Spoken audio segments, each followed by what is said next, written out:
श्री स्वामी समर्थ. नमस्कार, मी नंदिनी. माझ्या यूट्यूब चॅनलवर तुमचं खूप मनापासून स्वागत आहे. तुमच्या मनातील सर्व चांगल्या इच्छा स्वामी महाराज पूर्ण करो ही स्वामींच्या चरणी प्रार्थना करते आणि आजच्या व्हिडिओला सुरुवात करते. तत्पूर्वी तुम्ही जर चॅनलवर नवीन असाल तर चॅनलला सबस्क्राईब करा.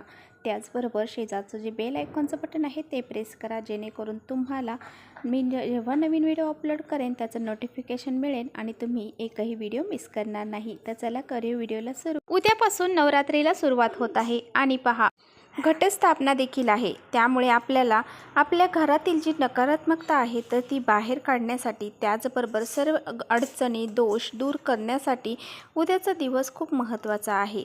तर त्यामुळे आपल्याला आपल्या घरामध्ये पहा, तुळशीला अशी एक वस्तू अर्पण करायची आहे ज्यामुळे आपल्या घरातील सर्व दोष दूर होतील आणि त्याचबरोबर आपली घराची, मुलांची, पतीची प्रगती होईल. इतका हा प्रभावशाली उपाय आहे. हा उपाय मी तुमच्याशी आज शेअर करणार आहे. त्यामुळे व्हिडिओ कुठेही स्किप न करता शेवटपर्यंत नक्की बघा, म्हणजे तुमच्यापर्यंत योग्य ती माहिती पोहोचली जाईल. त्याचबरोबर कमेंट्समध्ये जय माता दी लिहायला अजिबात विसरू नका.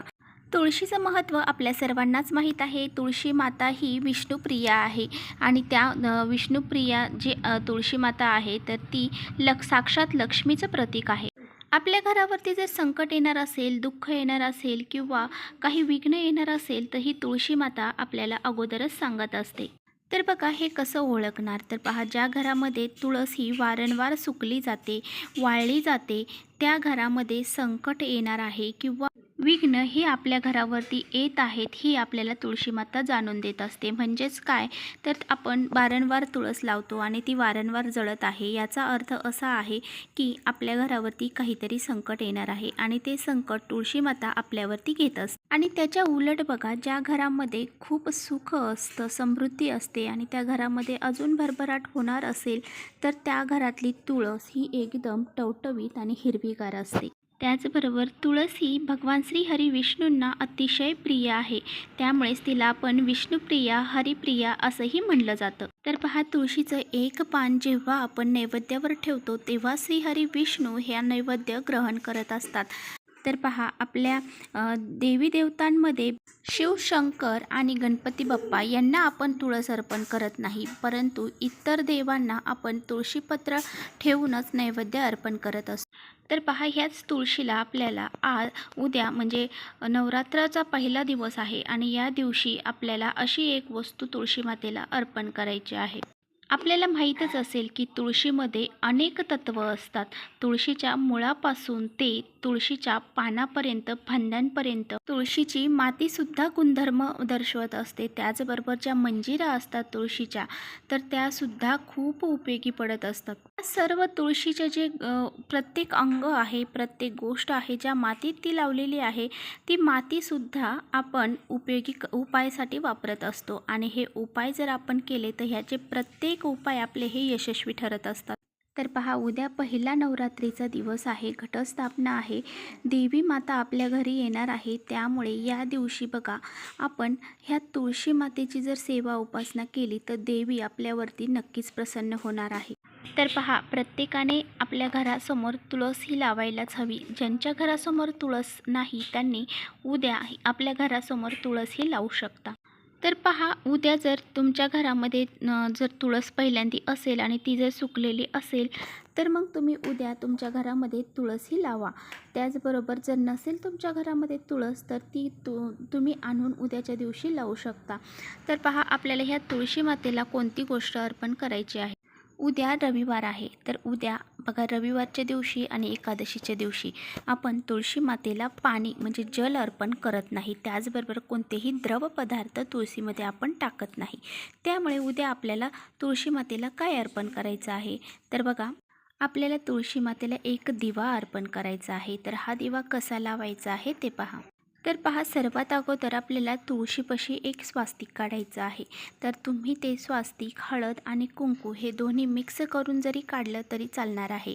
तर हळद आणि कुंकवाने आपल्याला तुळशीपाशी एक स्वास्तिक काढायचं आहे आणि त्यानंतर तर बघा, आपल्याला चारमुखी दिवा बनवायचा आहे आणि तो दिवा कसा बनवायचा आहे, तर 2 वातींची एक वात करायची आहे आणि आपल्याला 4 बाजूला अशा 2-2 वातींची एक वात करून लावायची आहे. तर पहा, ह्या दिव्यामध्ये जर तुम्हाला शक्य असेल तर तुम्ही तूप टाका.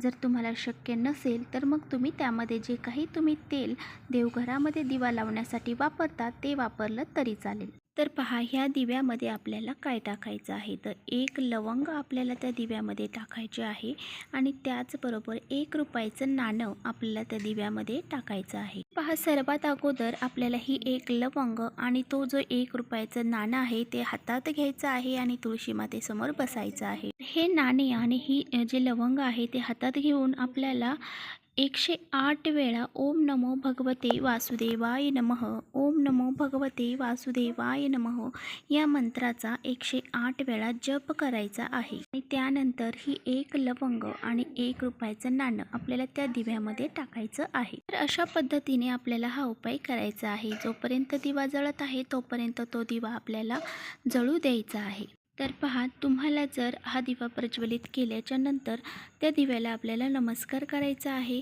आणि तुम्हाला जर शक्य असेल तर त्या तुळशीच्या जवळ आसपास जर जागा असेल तर तुम्ही तिथे 7 प्रदक्षिणा ह्या घालायच्या आहेत. आणि प्रदक्षिणा घालताना सुद्धा आपल्याला ओम नमो भगवते वासुदेवाय या मंत्राचा जप करायचा आहे. आणि जर तुम्हाला प्रदक्षिणा घालणं शक्य नसेल तर मग तुम्ही स्वतः भोवतीच 7 प्रदक्षिणा घालू शकता. तर अशा प्रकारे हा दिवा आपल्याला प्रज्वलित करायचा आहे. जी आपण स्वास्तिक काढलेले आहे हळद आणि कुंकवाने त्यावरती आपल्याला हा दिवा ठेवायचा आहे.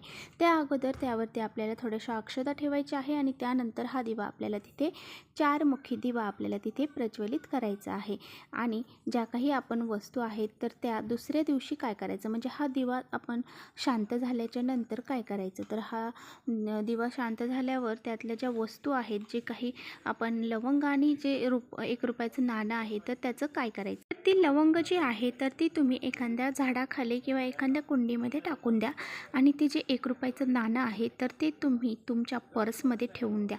म्हणजे तुमचं जे पॉकेट आहे, पर्स आहे, त्यामध्ये तुम्ही ते ठेवून द्या. आणि पहा, तर आपल्याला आपल्या घरामध्ये जे काही अडचणी आहेत, जे काही दोष आहेत, मुलांना काही अडचणी असतील, घराच्या प्रगती होत नसेल, पतीची प्रगती होत नसेल, तर ह्या सर्व गोष्टी ज्या आहेत तर ह्या सर्व गोष्टी आपल्या तुळशी मातेला सांगायच्या आहेत.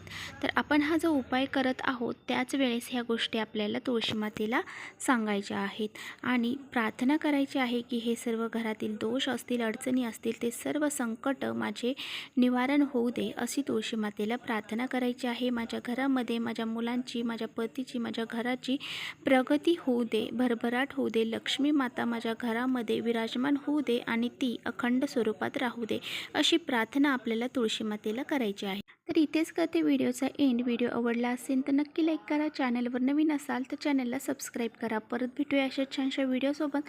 तोपर्यंत श्री स्वामी समर्थ. आणि तुम्हा सर्वांना नवरात्रीच्या हार्दिक शुभेच्छा. नवरात्रीचे हे 9 दिवस तुम्हाला सुखाचे, समृद्धीचे आणि भरभराटी जाओ हेच माता दुर्गे मातेच्या चरणी प्रार्थना करते आणि आजचा व्हिडिओ हा समाप्त करते.